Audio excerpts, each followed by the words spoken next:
Today I'm going to show you how to solve the whole Rubik's Cube step by step.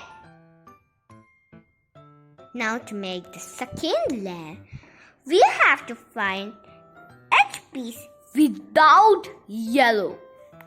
This is without yellow.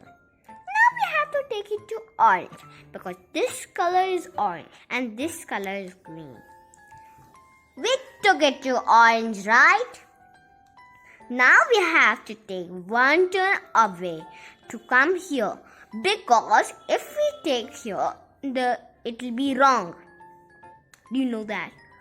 Okay, come on. U L D R. Okay? Turn it to green. U L D R.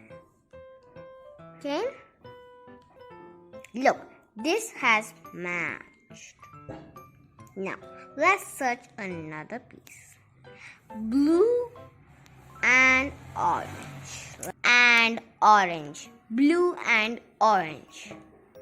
Let's take it to blue. Now the same. Don't take it to orange. Now, don't take it to orange. Just take one turn away from orange. Come on, let's do formula. U R D L.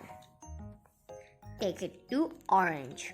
U L D R. Matched? Well done. Green and red. Take it to green. Now don't take it to red. Take it to green and one turn away over here. From here we have to use the formula.